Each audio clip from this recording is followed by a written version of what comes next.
अज्ञानतिमिरान्धस्य ज्ञानाञ्जनशलाकया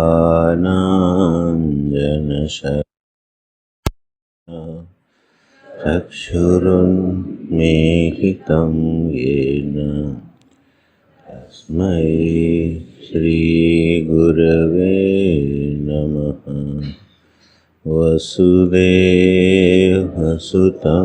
देवं कंसचाणूरमर्दनं देवकी परमानन्दं कृष्णं वन्दे जगद्गुरुं। कृष्णं वन्दे जगद्गुरुम्। ओम श्री सद्गुरुचरणकमलेभ्यो नमः। ओम श्री कृष्णाय नमः।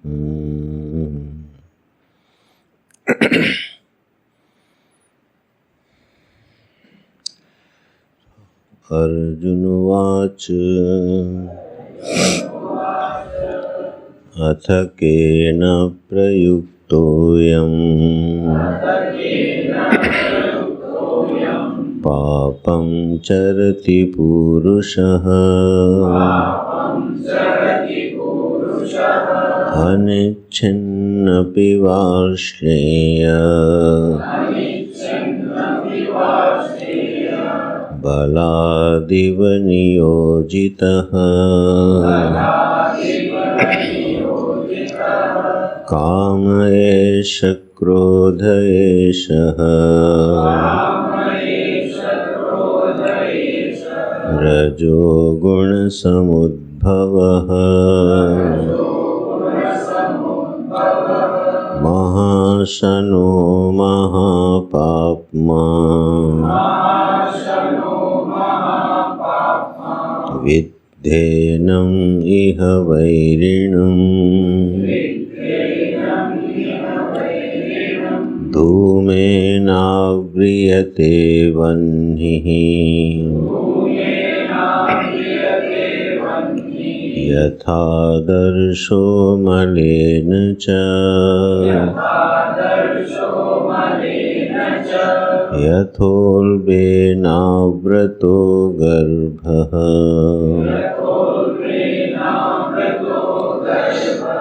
तथा तेनेदमावृतम्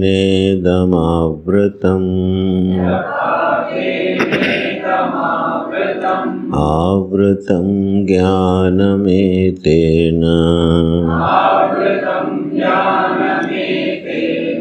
ज्ञानिनो नित्यवैरिणा कामरूपेण कौन्तेय दुष्पूरेणानलेन च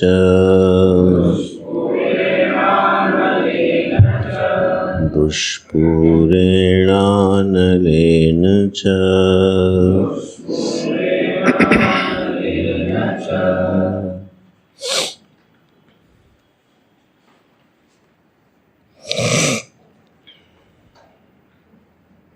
भगवान के वचनों को सुन करके जीवन के परम प्रयोजन को मानो पहचानते हुए और किस काल में मनुष्य का क्या स्वधर्म बनता है, इस विवेक की ओर बुद्धि अग्रसर होती हुई इसी धरातल पर जाके टिकती हुई दिखाई देती है अभी भी कि यदि जीवन का परम प्रयोजन ईश्वर की प्राप्ति है और वह हर जीव का मूल स्वधर्म है, तो क्यों न सभी जीव उसकी के लिए प्रयत्न करें। फिर एकोपदेश क्यों नहीं प्राप्त होता है शास्त्रों में।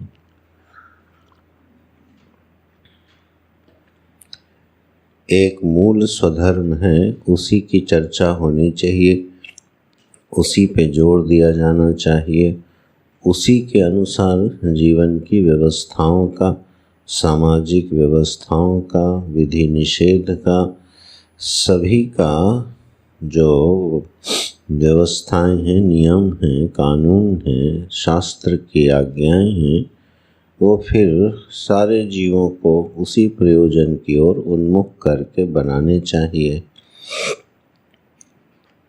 तो यह जो तीसरा अध्याय है ये इस विषय पर थोड़ा अधिक प्रकाश डालते हैं भगवान कि सभी जीवों का मूल प्रयोजन तो वही है, मुख्य प्रयोजन वही है, लेकिन अधिकार भेद ये स्वाभाविक है।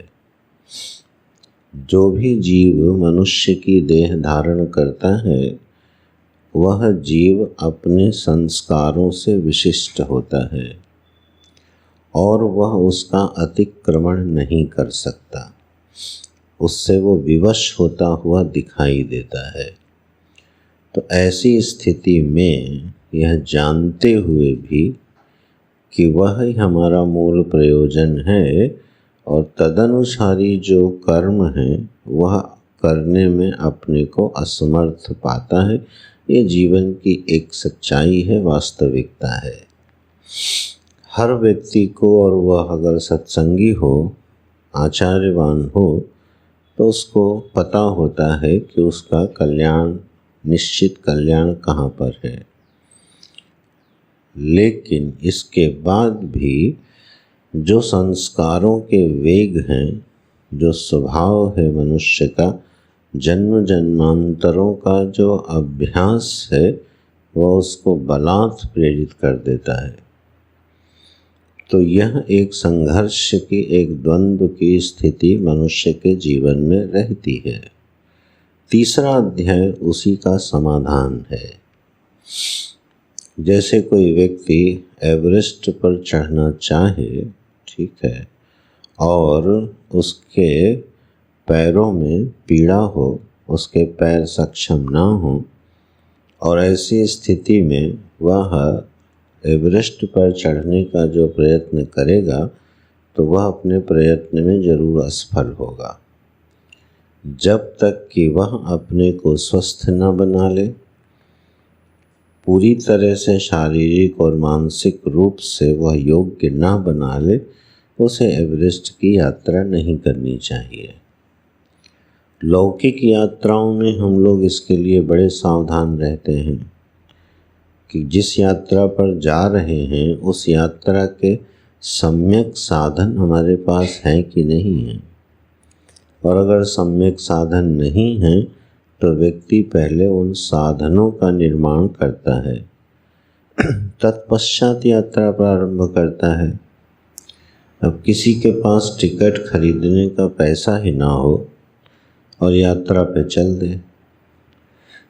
तो उसे कितनी झंझटों का सामना करना पड़ेगा, और हो सकता है अपनी यात्रा पर पहुंच ही न पाए, बीच में दंड का पात्र हो करके कारागार में चला जाए। तो ये बिल्कुल लौकिक व्यवहार में हमारे पास ये विवेक रहता है कि जो हम पाना चाहते हैं उसके साधन हमारे पास कितने, उसी के अनुसार व्यक्ति प्रवृत्त होता है। चाहता तो बहुत है व्यक्ति, लेकिन हर काम करने थोड़ी चल देता है। जब प्रवृत्त होगा तो पहले अपने साधन और सामर्थ्य पर विचार करेगा, चाहने पर भी नहीं चलता, क्योंकि मालूम है इसका कोई फायदा नहीं है बल्कि नुकसान है। लेकिन जब बात आध्यात्मिक यात्रा की आती है तो हमको लगता है कि बस हम सीधे कूटस्थों हम में पहुंच जाएं। ब्रह्मास्मि हम पहले दिन सुने और दूसरे दिन बोलने लगे, जगत सुनते ही मिथ्या हो जाए। तो यह आकांक्षा बड़ी प्रबल हो उठती है, हमारा अवधूत परमहंसों की तरह जीवन हो जाए और सीधे रमण महर्षि की पदवी पर पहुंच जाए। यह आध्यात्मिक यात्रा की आकांक्षा है और वो प्रबल होती है और होनी भी चाहिए। उसी को जिज्ञासा बोलते हैं, उसी को मुमुक्षा बोलते हैं। कम से कम वो हमको तैयार होने में मदद तो करेगी। लेकिन जब हमारे पास वह सामर्थ्य नहीं है आध्यात्मिक यात्रा के उस लक्ष्य को पाने की, तो अवान्तर लक्ष्यों का भगवान निर्माण करते हैं। उसी का नाम स्वधर्म है। मूल लक्ष्य की ओर पहुंचने के लिए जिन अवान्तर साधनों का निर्माण किया जाता है, उसका मूल नाम है स्वधर्म। तो स्वधर्म में व्यक्ति जब प्रतिष्ठित होता है तो शनैः शनैः उसमें अधिकार की उपलब्धि होती जाती है और उसकी यात्रा चलती जाती है। यही जीवन की सम्यक व्यवस्था है। इसका अतिक्रमण कोई नहीं कर सकता। करने पर यात्रा लंबी हो जाती है, कष्टकारी हो जाती है। तो तीसरे अध्याय में भगवान ने इसको विस्तार से बताया और मूल जो लक्ष्य है उसका स्मरण कराते रहते हैं, जिससे कि ये भूल न जाए व्यक्ति। स्वधर्म हमारा लक्ष्य नहीं है, हमारा लक्ष्य परमात्मा है। कर्तव्य हमारा लक्ष्य नहीं है। उस कर्तव्य निष्ठा से प्राप्त होने वाला लक्ष्य परमात्मा है। भोग हमारा लक्ष्य नहीं है।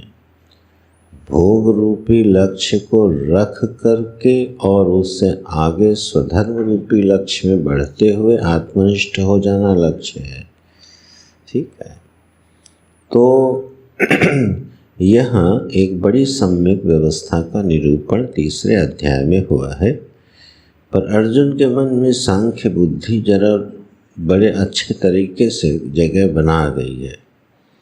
वो लक्ष्य उसको बहुत आकर्षक लगने लगा। तो स्वधर्म की ओर प्रवृत्त नहीं होना चाहता है, क्योंकि उसको लगता है कि फिर इसको हम क्यों करें, जब इसका प्रयोजन वही है तो सीधे उसी तरफ चलें। तो बार बार एक आग्रह दिखाई देता है। तो जब भगवान ने एक बात कही तब अर्जुन को एक प्रश्न आया कि जब सभी उस लक्ष्य के प्रबल आकांक्षी हैं, प्रबल न कहें तो आकांक्षी सभी हैं, तो फिर उसकी तरफ बढ़ते क्यों नहीं हैं? प्रश्न को घुमा करके पूछा है अर्जुन ने। जो पहले अध्याय के प्रारंभ का प्रश्न है ना, आप ध्यान देना, बस उसकी भाषा बदल दी उसने। ध्वनि तो वही है, प्रयोजन वही है, उसकी विवक्षा वही है। क्या प्रश्न है? अथ यदि ऐसा है प्रभु, केन प्रयुक्तोऽयं पापं चरति पुरुषः, अयं पुरुषः पापं चरति केन प्रयुक्तः, यह मनुष्य फिर पापाचरण क्यों करता है? इसमें उसको कौन लगा देता है? बोले तुम स्वयं लगते हो। बोले न, अनिच्छन्नपि वार्ष्णेय। हे वार्ष्णेय, ये इच्छा न होते हुए भी पाप में आचरण न करने की। भाई पापाचारी कोई स्वेच्छा से होता है क्या कि विकल्प चुनता? हमारे सामने विकल्प आए कि पाप करना है कि पुण्य, तो आप क्या कहोगे? नहीं, पाप भी कर सकते हैं। कोई भी व्यक्ति पाप कर्म में क्या स्वेच्छा से प्रवृत्त होता है? बिल्कुल नहीं। पुण्य की आकांक्षा हो सकती है, लेकिन पाप की आकांक्षा तो मनुष्य को नहीं होती है कि उसको उसके द्वारा पाप होवे, तो बिल्कुल इच्छा नहीं है। तो बहुत व्यवहारिक और सुंदर प्रश्न है। सिद्धांत ये कह रहा है जिसकी आपको इच्छा नहीं है वो आप काम करोगे नहीं। लेकिन यहाँ क्या हो रहा है? इच्छा नहीं है लेकिन काम हो रहा है। बड़ा खूबसूरत प्रश्न है ये।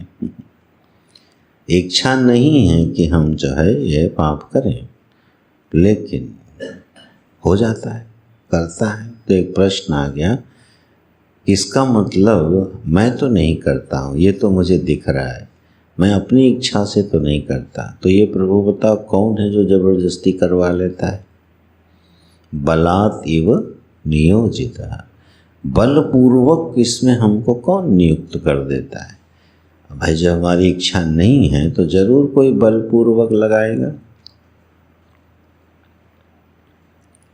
अब एक मजदूर है, अब ठेकेदार सुबह उसको 8 बजे काम पे लगा देता है, अनिच्छन्न पे नहीं है आज उसका मन काम करने का, नहीं लगा देगा, तो बलपूर्वक प्रेरित कर दिया गया। जैसे गुलाम होते हैं उनको बलपूर्वक कोई प्रयुक्त करता है।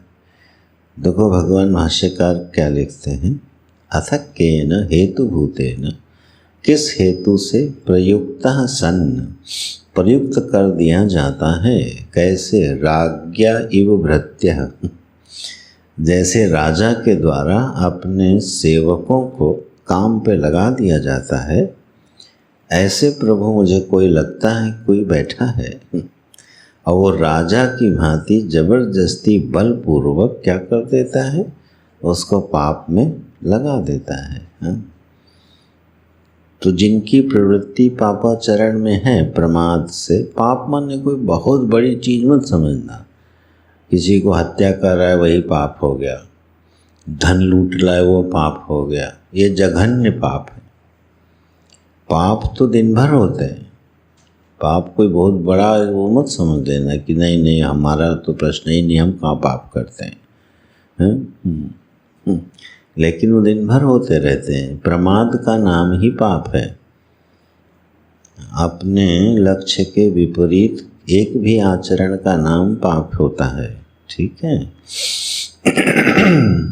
प्रातःकाल उठना है, नहीं उठे, अब बोले कोई पाप की श्रेणी में आएगा क्या? ये पाप की श्रेणी में आएगा। क्यों? जिस दिन आप नहीं उठे उस दिन आपकी पूजा गई, जिस दिन आप ठीक से तैयार नहीं हुए उस दिन आपका स्वाध्याय गया। ये सभी व्यक्ति जो जिस कर्म में लगा हुआ है, प्रमाद होते ही वो उसके स्वधर्म पर सीधी चोट आती है। प्रमाद क्या काम करता है? हमारे स्वधर्म को रोक देता है, उसको न्यून कर देता है, हल्का कर देता है, कई बार उल्टा कर देता है। तो स्वधर्म को छोड़ना पाप हो गया कि नहीं हो गया? अब सेवा में लगना है, मान लो गुरु की सेवा में लगना है, प्रमाद हो गया। तो सेवा में लगना स्वधर्म है, सेवा हमारा स्वधर्म है, प्रमाद ने क्या किया? सेवा से हटा दिया आधे घंटे के लिए सही, तो पाप हो गया कि नहीं हो गया? भगवान के मंदिर के सामने से निकले, हाथ जोड़कर प्रणाम करना है, ठीक है। मान लो एक संस्कार है, ये शिखर दर्शन का विधान है मनुस्मृति में। शिखर दर्शन से ईश्वर दर्शन का लाभ होता है। तो मंदिर के अंदर अगर प्रवेश नहीं है तो शिखर को प्रणाम कर लेना चाहिए। ये मनु महाराज जी ने व्यवस्था दी, ठीक है। अब वो हमारा एक तरह का कर्तव्य या स्वधर्म बन गया। अब जब निकले मंदिर के सामने से, मालूम है मंदिर आने वाला है और हाथ में फ़ोन है और किसी का फ़ोन आ गया और मंदिर निकल गया। अथवा आगे सामने से आया भी तो श्रद्धापूर्वक प्रणाम करने के बजाय एक हाथ से ऐसे कर दिया। अब ये कोई तरीका थोड़ी, आप हेलो कर रहे हो और फिर उसको जस्टिफाई कर लेते हैं, भगवान हमारे मित्र हैं, सब समझते हैं। वो तो भाव देखते हैं, ऐसे कर दिया, ये जस्टिफिकेशन हो गया, क्योंकि वहाँ प्रमाद है। जब मंदिर सामने से आया तो आप 3 सेकंड 4 सेकंड के लिए बंद कर दो, रुक जाओ, ठीक है, हाथ जोड़ लो। तो ये पाप जो हैं, ये इस तरह से जब आप देखोगे तब समझ में आएगा हमारे जीवन में ये कैसे प्रविष्ट रहते हैं। और मूल सूत्र वही है, अनिच्छन्न पे। यद्यपि मैं इसको करना नहीं चाहता हूँ कृष्ण, लेकिन कोई मुझे ऐसा लगता है कि जो मुझे लगा देता है पाप में। भाष्यकार भगवान ने जो एक शब्द डाल दिया ना, उसके बड़ी सूत्र दे दिए उन्होंने इस प्रश्न के, राज्ञा इव से। क्योंकि जो हमको लगाएगा, अब हमारी खोज इस प्रश्न के आधार पर कहाँ जाएगी कि मुझे पाप में प्रयुक्त करने वाला फैक्टर क्या है। कौन है जो मुझे पाप में लगाता है, ये एक अनुसंधान है, एक विषय है।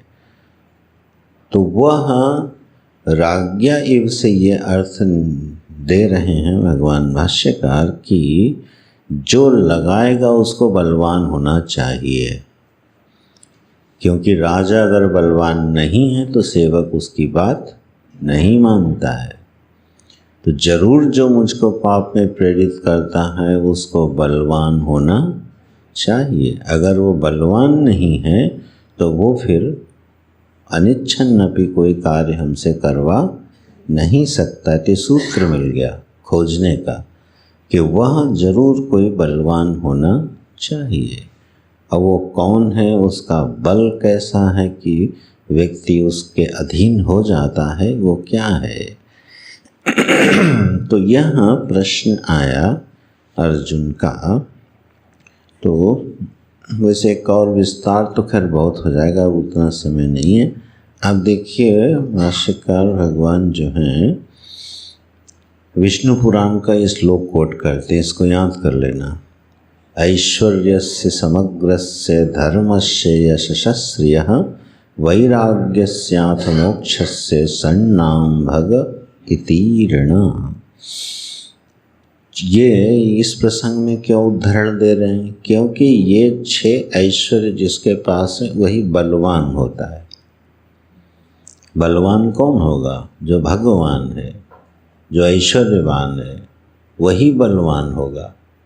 तो ताकत किस में है? जिसके पास ये 6 चीज़ें हैं वही शासन करने में समर्थ है। तो भैया ऐसा कौन है जिसके पास इसमें से कुछ है और वो हमको पकड़ के पाप में लगा देता है? और ये 6 चीज़ें तो हैं भगवान के पास। तो पाप में कौन लगाता है?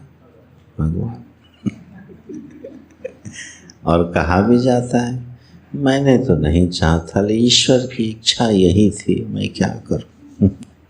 मैंने थोड़ी चाहा था उसका अपमान करना। अरे कुछ लोग तो इससे भी बढ़ जाते हैं। उसके प्रारब्ध में अपमानित होना लिखा था मुझसे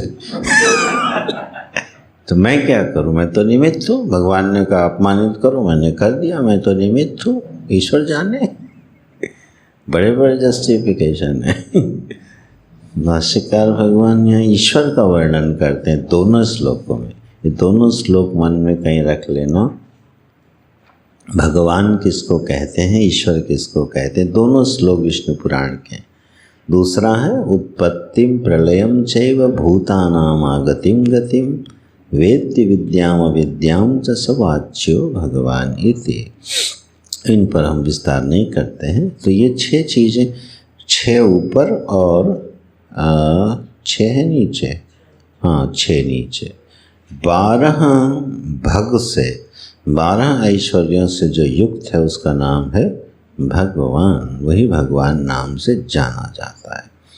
तो ये जो भाष्य लिखा है वो भगवान इसलिए प्रेरित करते हैं शंकराचार्य जी कि आप अगर इसमें से कोई निमित्त माने बैठे हो, भगवान आदि को अपने पाप का निमित्त माने हो, किसी मालिक को माने बैठे हो, तो ये बात उचित नहीं है, क्योंकि भगवान इसके अनुरूप उत्तर नहीं देने वाले हैं। उत्तर देंगे वो अभी उत्तर प्रारंभ करते हैं। देखो जैसे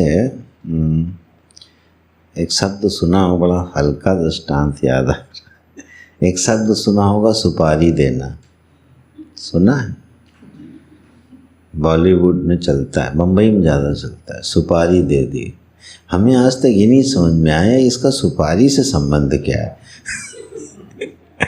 कोई व्यक्ति किसी को मारने के लिए धन दे देता है कि इस व्यक्ति को मार देना, तो उसको वहाँ क्या कहा जाता है? सुपारी दे दी।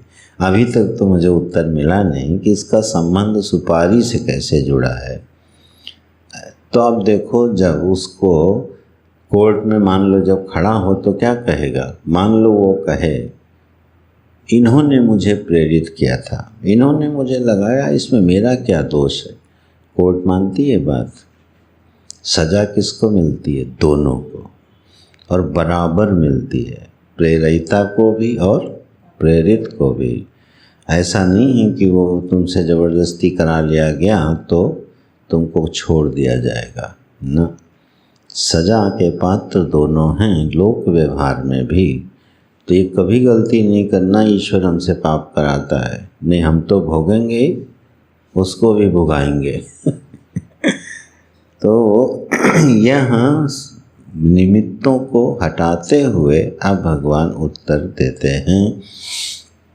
काम एषः क्रोध एषः रजोगुण समुद्भवः महाशनो महापाप्मा विद्धेनम यह वैरिणम। पहली पंक्ति में उत्तर दे दिया।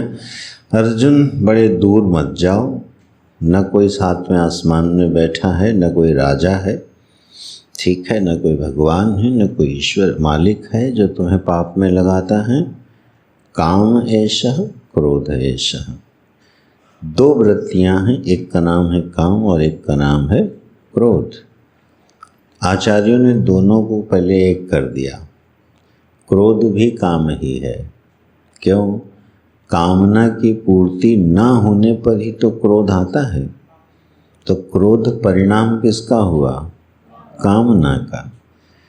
अलग से उल्लेख जिस प्रयोजन से किया है वो बताएंगे, लेकिन दोनों का अर्थ एक हो गया। काम और क्रोध का अर्थ काम ही हो गया। ठीक है, बड़ा सुंदर अर्थ आचार्यों ने अपनी टीकाओं में किए हैं।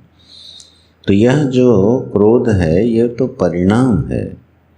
तो परिणाम क्या निमित्त बनेगा? उसका जो हेतु है काम। तो मुख्य हेतु पापाचरण में क्या बनाया भगवान ने?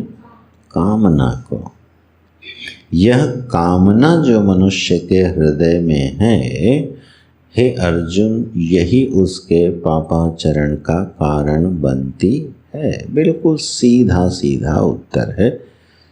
तो कभी भी अन्य उत्तरों पर जस्टिफिकेशन में मत जाना। गलती होने पर, पाप होने पर, थोड़ा निषिद्ध आचरण होने पर टोपी खुद ही पहनना, दूसरे को ना पहनाना।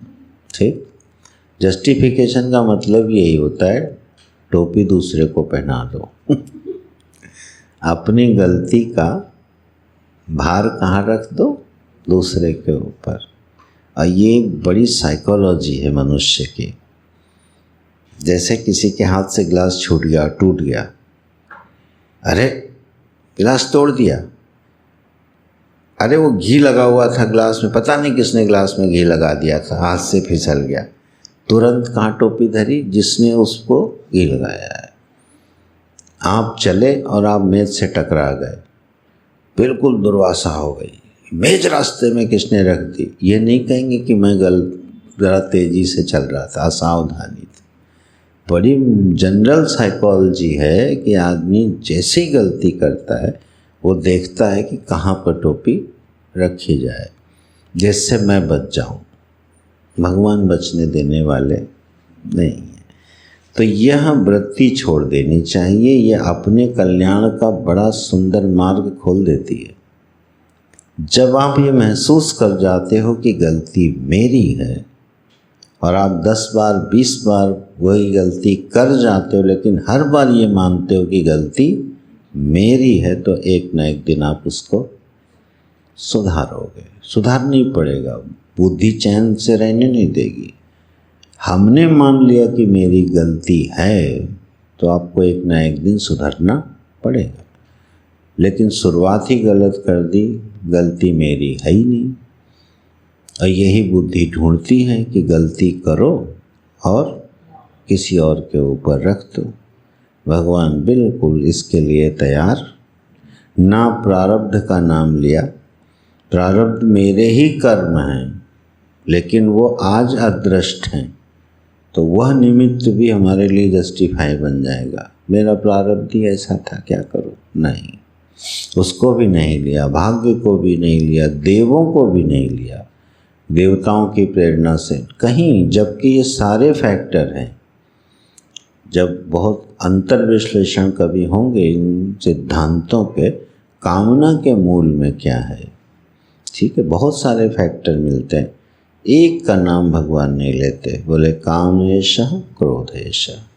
हे अर्जुन, जो तुम्हारे अंदर कामना है ना, जरा इस पर थोड़ी नज़र डालो। बोले प्रभु आया कहाँ से?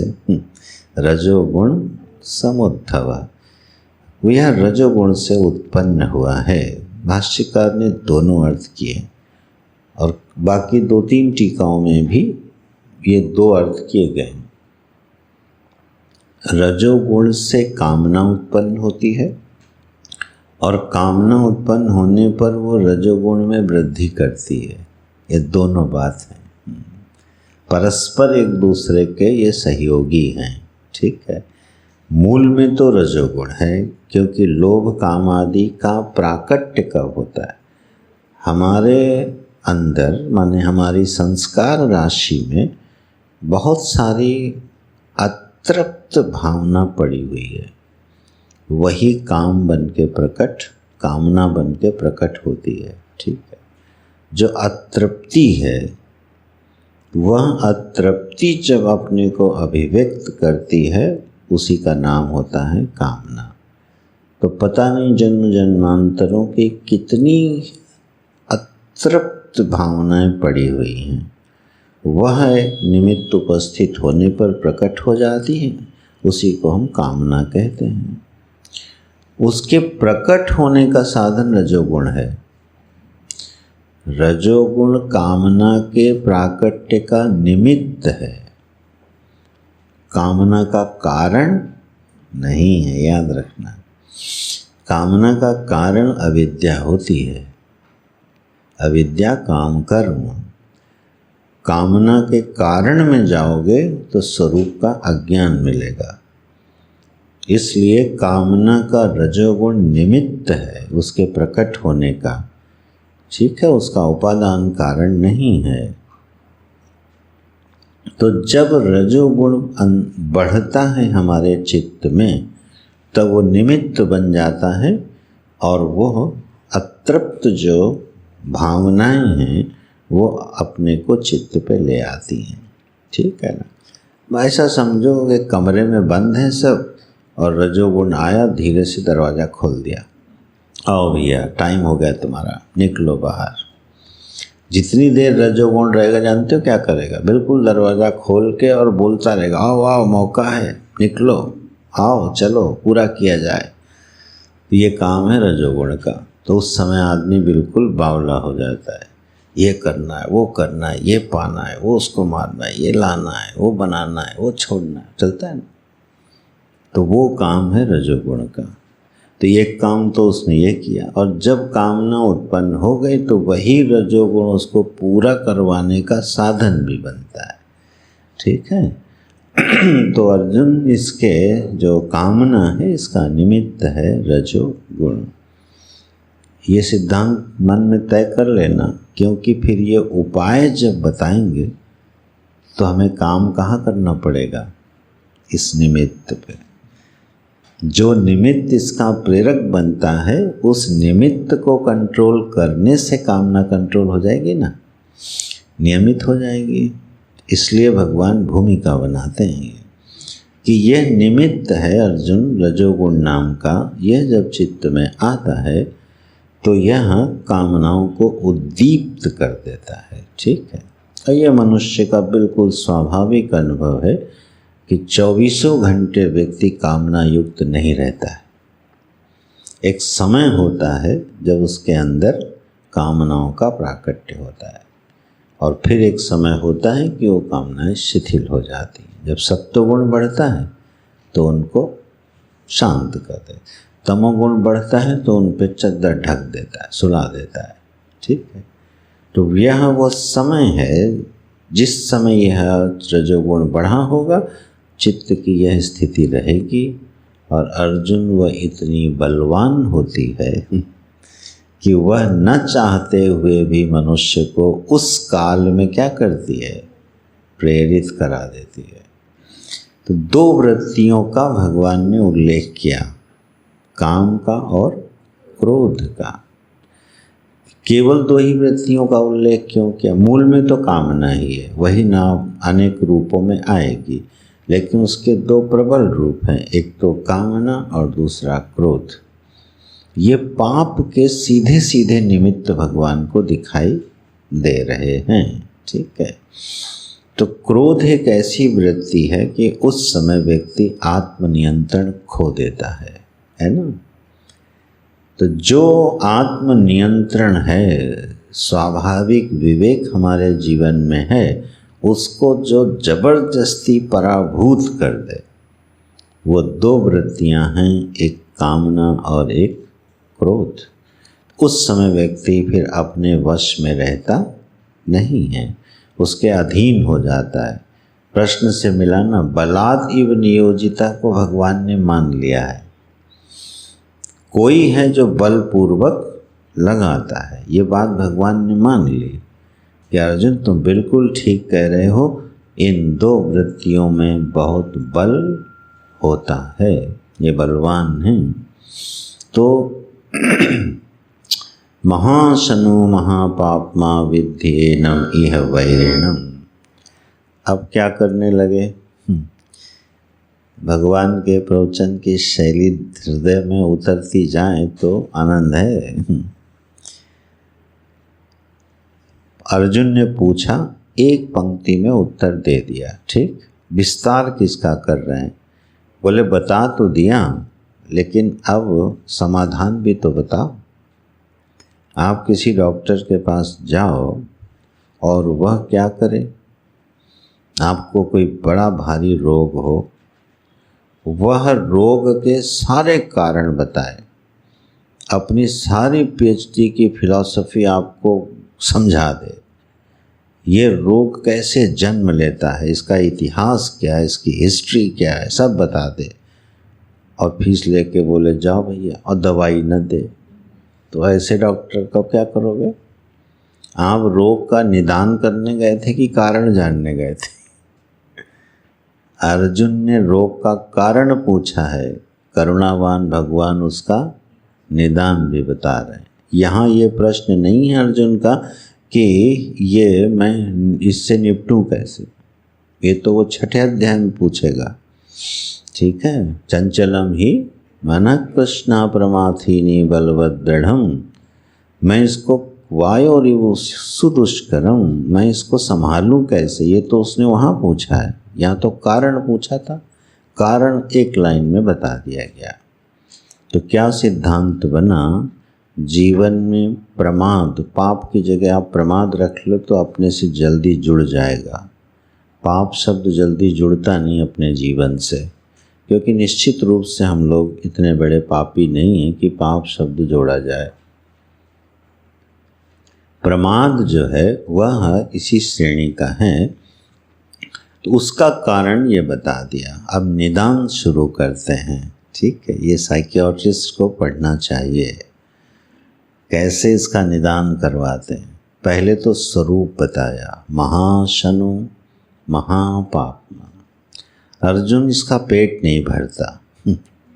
यह जो वृत्ति है ना, कामना, इस वृत्ति का पेट कभी भरता नहीं है। यह कभी भी अलम प्रत्यय से युक्त नहीं होती। कोई भी मनुष्य समस्त कामनाओं की पूर्ति के बाद भी, जितनी उसकी इच्छाएं थीं, उसके बाद भी उसको संतोष नहीं होता। इस कामना का उदर बहुत बड़ा है, इसका पेट कभी भरता नहीं है। ये बिल्कुल खाती जाती है। तृष्णा न जीर्णा वयमेव जीर्णा, भर्तृहरि ने कहा ना, भोगा न भुक्ता वयमेव भुक्ता, तृष्णा न जीर्णा जीर्णो वयमेव जीर्णा। इन भोगों को हमने नहीं भोगा, इन भोगों ने ही हमको भोग लिया। ये तृष्णा हमारी जीर्ण नहीं हुई, मैं खुद ही जीर्ण हो गया। तो यह भी एक जीवन की वास्तविकता तो दिखाई देती है। न तो काम में विषय का अंत दिखाई देता है और न ही कामना का अंत दिखाई देता है। जब तक इस पर काम न किया जाए, एक सिद्धांत नोट कर लेते जाना मन में, अपने सनातन वैदिक धर्म में कामना को हटाने का साधन उसकी पूर्ति नहीं है। ठीक है, जो कि बहुत सारी फिलॉसफी, मॉडर्न फिलॉसफी से विरुद्ध में है। उसके बहकावे में मत आना, उसके तर्क बहुत हैं, समय इतना मिलेगा नहीं। कामना का एक निश्चित सिद्धांत है वैदिक संस्कृति में, अपने श्रुति सम्मत मत में, कि यह पूरी करके कभी मिटेगी नहीं। विवेक पूर्वक भले जब आप इस पर काम करोगे तब यह धीरे धीरे जा सकता है, लेकिन यह कि इसलिए उन कथाओं पर ना बहुत प्रभावित मत होना। एक महात्मा जी को जलेबी खाने की इच्छा हुई और उनका भजन खराब हो गया, उनको जलेबी का चिंतन होने लगा। तो उन्होंने कहा, रे मन, आज तुझे मैं जलेबी ही खिलाता हूँ। और ठूस ठूस के खिलाते गए खिलाते गए खिलाते गए, जब तक वमन ना हुआ तब तक खिलाए, उसके बाद भी खिलाए। अब बोले, अब खाएगा जलेबी? अभी कथाएं सुनने में बहुत अच्छी लगती होंगी, ये हमारे गीता जी के सिद्धांत नहीं है। फिर महीने बाद वो जलेबी मांगेगा, ऐसे नहीं मिटेगी इच्छा।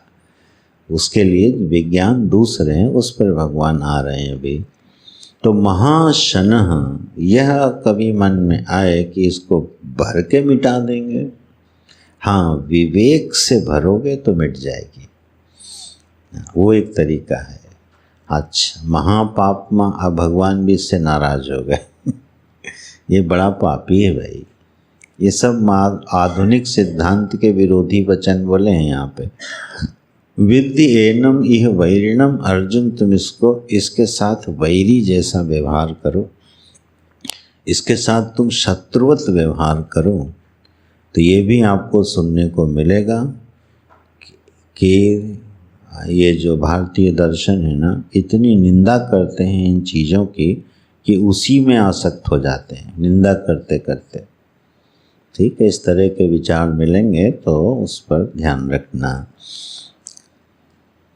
वैरी की भांति इनको क्यों डील करना है? अच्छा, एक बात बताओ, प्रमाद पर अगर हमारी मित्र दृष्टि रहेगी तो कभी विदा होगा? जीवन में प्रमाद आया, हमने कहा चलो भाई यार कोई बात नहीं, तुम भी बने रहो, तो कभी विदा होगा? उस प्रमाद पर हमको कौन सी दृष्टि डालनी पड़ेगी? शत्रुवत। जो भी निषिद्ध कामना हृदय में उठी उसको शत्रु की दृष्टि से देखना होगा। ठीक है, जब ये सिद्धांत आएगा कि इस तरह से दमन करने से व्यक्ति रोगी हो जाता है, रुग्ण हो जाता है, तो पूरी गीता पढ़ना। धर्मा विरुद्धो कामोस्मि, भगवान आगे क्या बोले? धर्म से अविरुद्ध जो कामना है अर्जुन, वो तो मेरा स्वरूप है, वो मेरा स्वभाव है।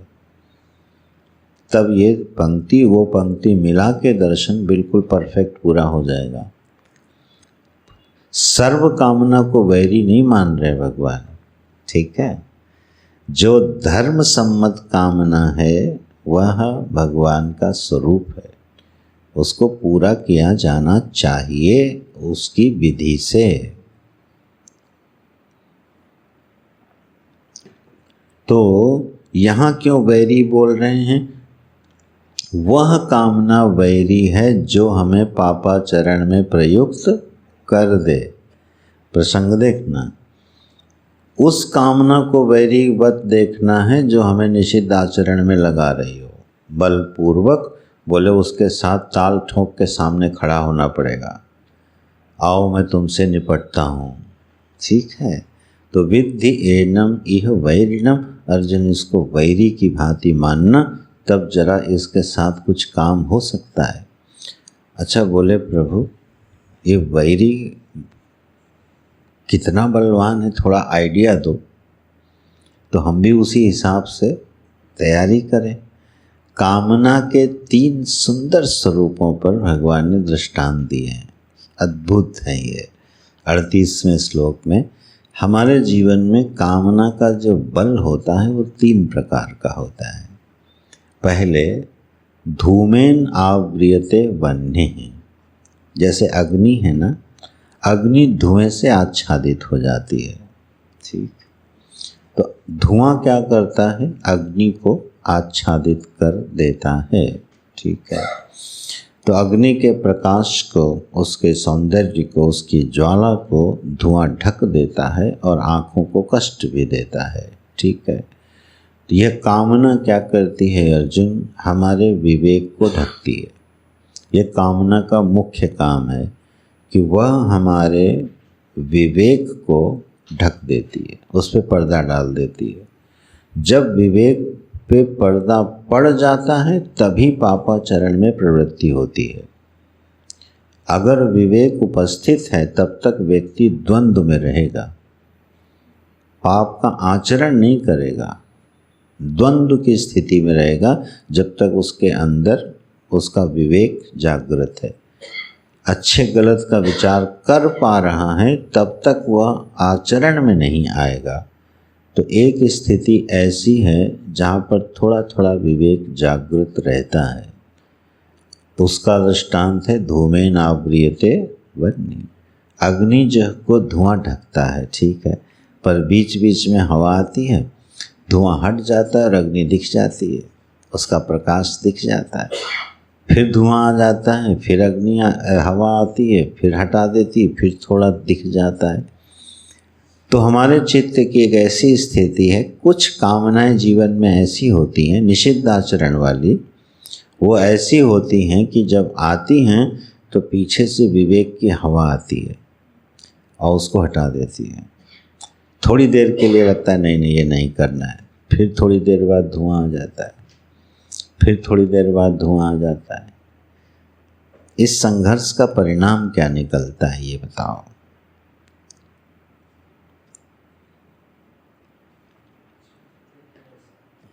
इस संघर्ष के बाद क्या व्यक्ति उस कामना को छोड़ देता है या उस पर चला जाता है? अनुभव क्या कहता है? चला जाता है। कई बार नहीं भी जाता है। 95% नहीं जाता है और 5% चला जाता है। नहीं तो इस संघर्ष का परिणाम जानते हैं क्या? यह एक संघर्ष की स्थिति है। बार बार कुछ काम करने का मन हो रहा है, पीछे से बुद्धि ने कहा नहीं, फिर हो रहा है, बुद्धि ने कहा नहीं। इससे क्या पैदा होता है? एक संघर्ष। मनुष्य बहुत देर संघर्ष की स्थिति में रह नहीं सकता। विश्राम मिल, उसको छोड़ो यार, करो, छुट्टी करो, और वो उसमें चला जाए। और क्या कह के जाता है? अगली बार नहीं करूँगा। ठीक है, चलो इस बार करो, अगली बार नहीं करूँगा। ठीक है, हर व्यसनी यही कहता है, बस आज की बात है, कल से नहीं। बोलता है कि नहीं? तो ये क्या हो गया? उस संघर्ष में मनुष्य संघर्ष के द्वंद्व के तनाव की स्थिति में नहीं रह सकता। इसीलिए भगवान ने गहरी नींद दी है। न दी हो तो आदमी पगला जाए, क्योंकि दिन भर तो द्वंद्व रहता है, सपने में भी द्वंद्व रहता है, तो विश्राम देती है नींद। तो यह एक विदित सिद्धांत है कि मनुष्य अनवरत संघर्ष की स्थिति में नहीं रहेगा। और ये संघर्ष की स्थिति है, बार बार इच्छा कह रही है, बार बार हम उसको रोक रहे हैं, थक जाता है, बोलता है करो यार। तो 95% तो आदमी चला जाता है उस पर। लेकिन कामना का यह एक स्वरूप है जो चित्त में आता है, पहले इसी तरह से आता है। अगर इसको यहीं हैंडल कर लिया जाए तो बात बन सकती है, नहीं फिर बहुत ज़्यादा मेहनत लगती है। तो धूमेन आवृयते वह्नि एक स्वरूप ये है, और एक है यथादर्शो मलेन च। एक दर्पण है और उस पर इतनी धूल पड़ गई कि दर्पण बिल्कुल दिखता ही नहीं है, छिप गया। तो जो हमारा विवेक है वह क्या हुआ? उस पर इतनी धूल पड़ गई कि उस समय मनुष्य को का विवेक काम करता नहीं है।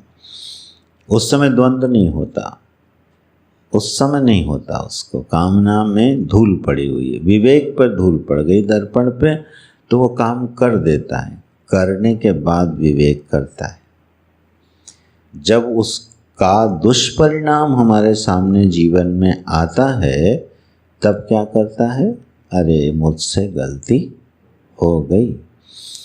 पहली स्थिति में कामना की उत्पत्ति काल में ही विवेक जागृत है, वो अपनी भूमिका निभा रहा है।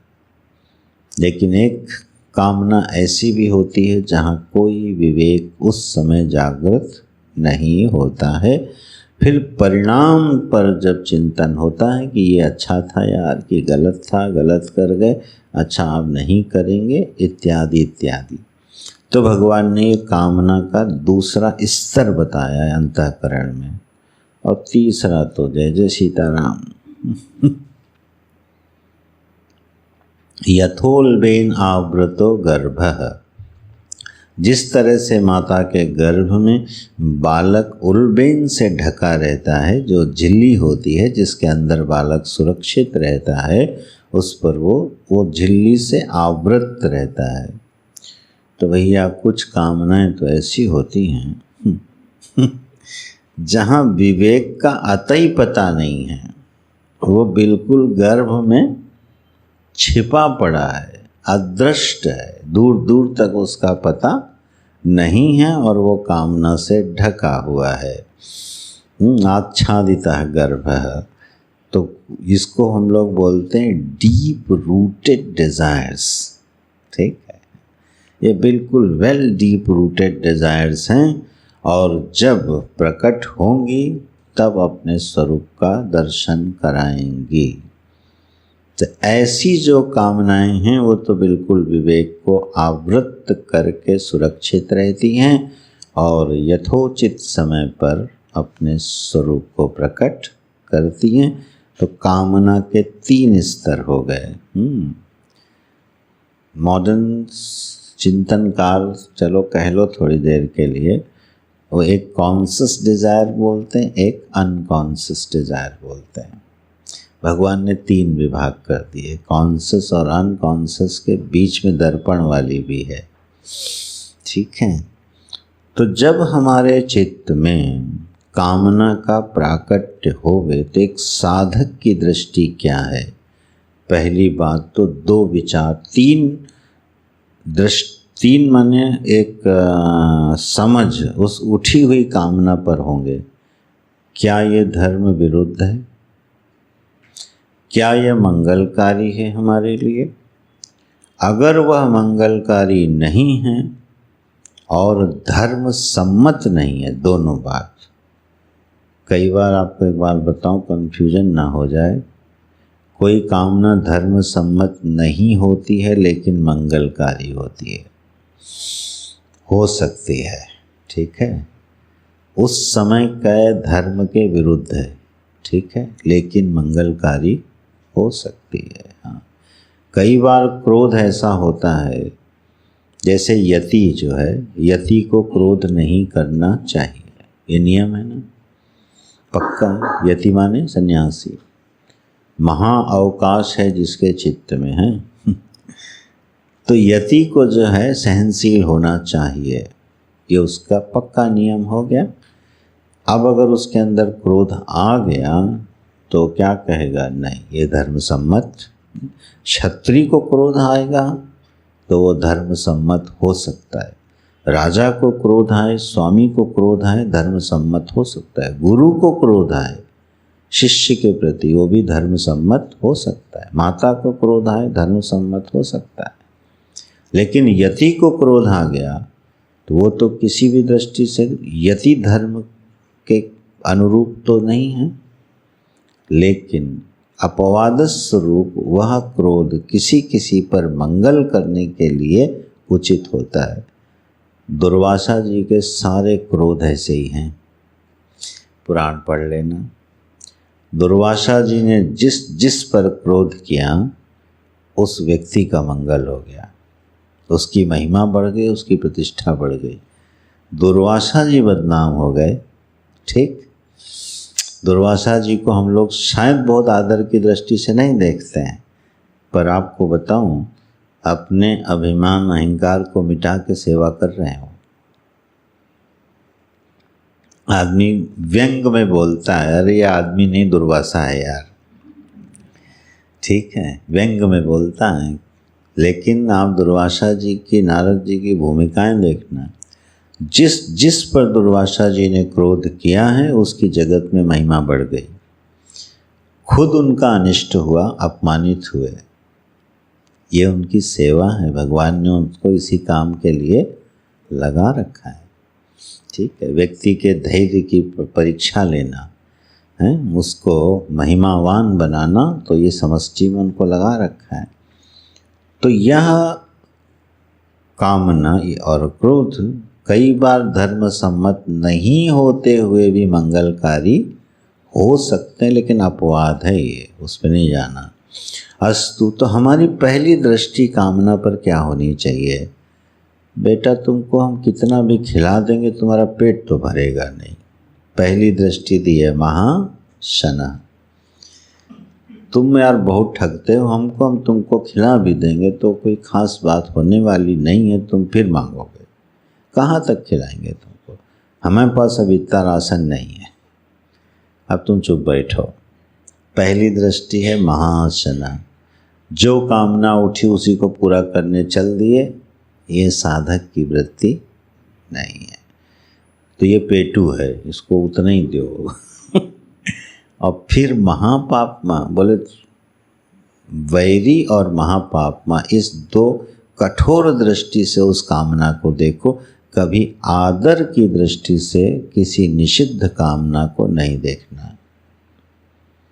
निषिद्ध कामना हृदय में आ जाए और वो हम उसको आदर दे दें, आदर देने का मतलब है उसको उस काल के लिए जस्टिफाई कर दें, यही आदर देना है। कोई जस्टिफिकेशन ढूंढने नहीं, यार ये तो इस समय करना है। जैसे गृहस्थ होकर झूठ नहीं बोलना, ये तो स्वामी जी होता नहीं।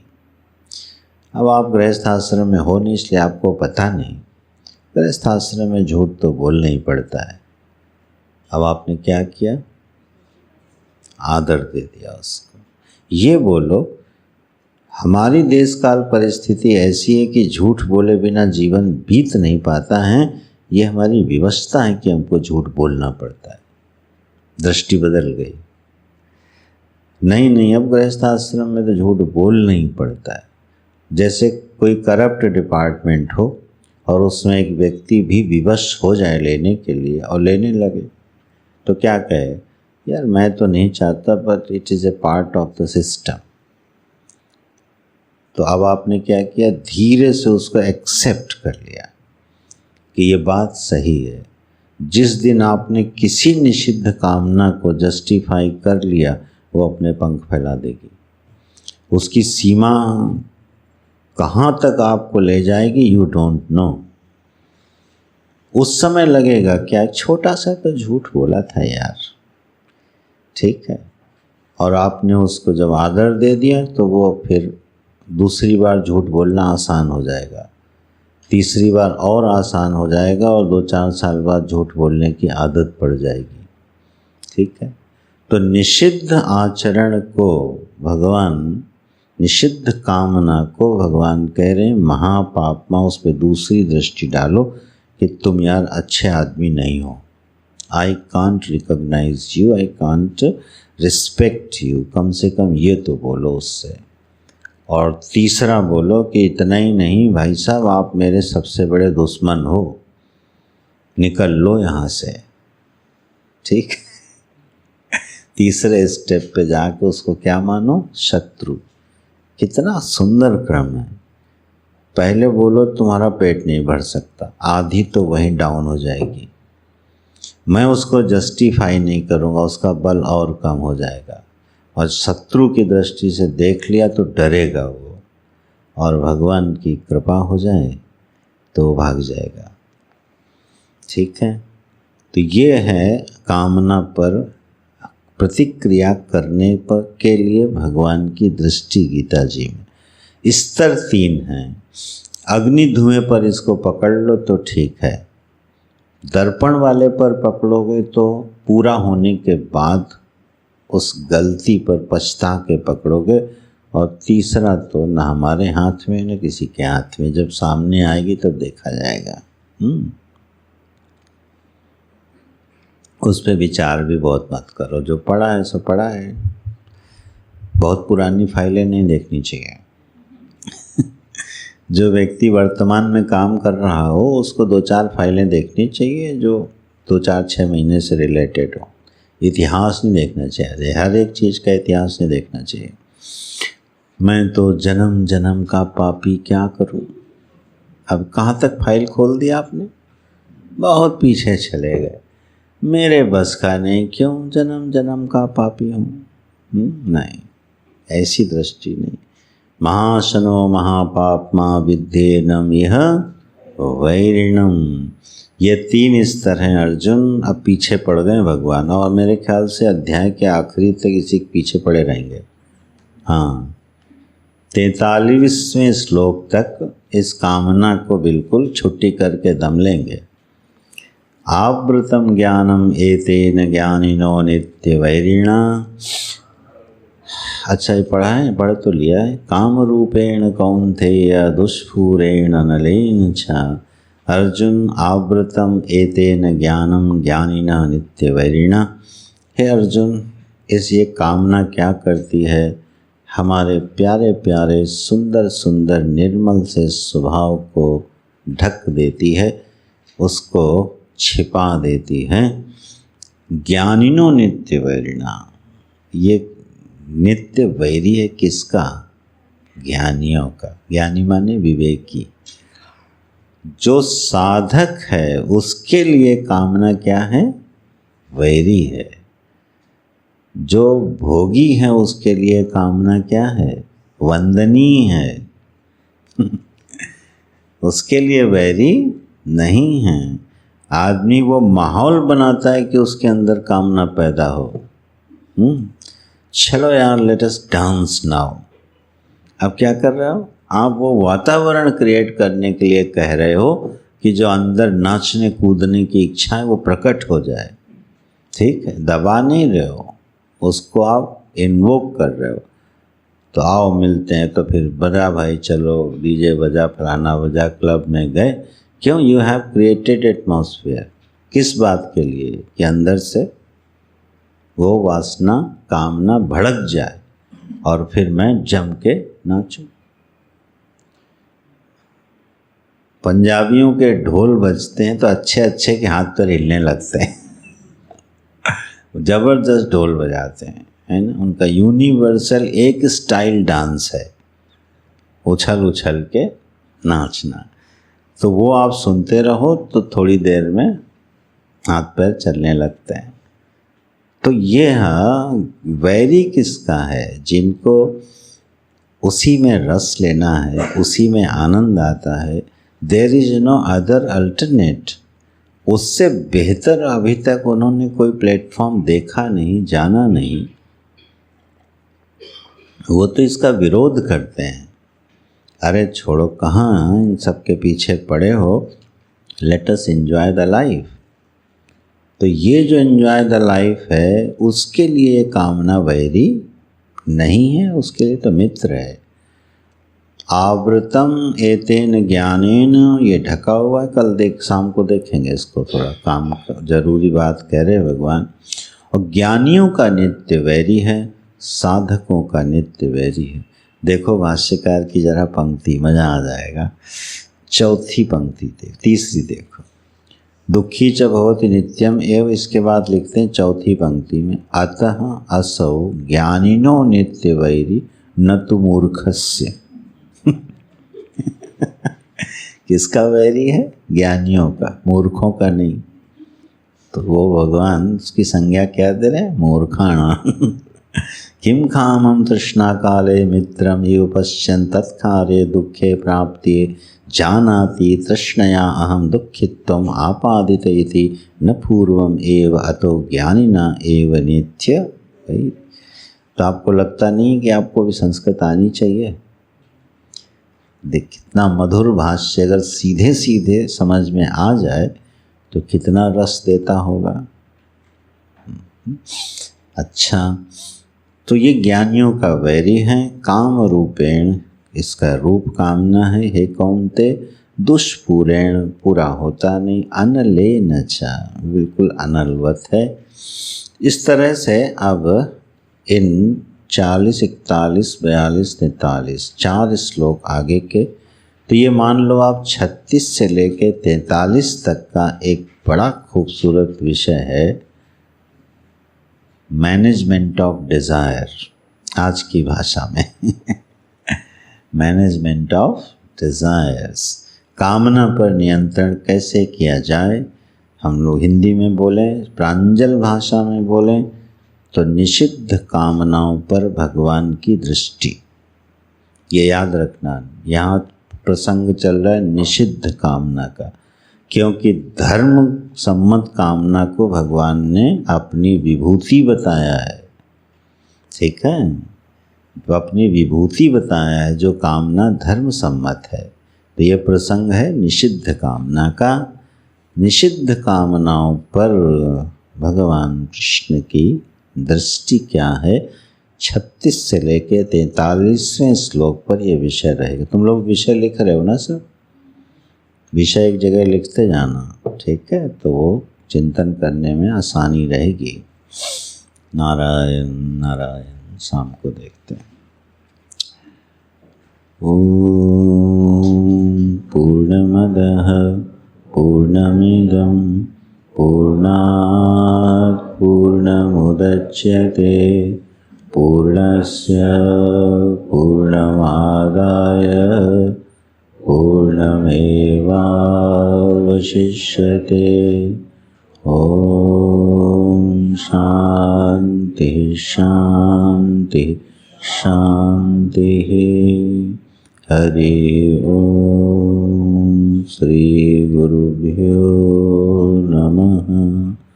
हरि ओम।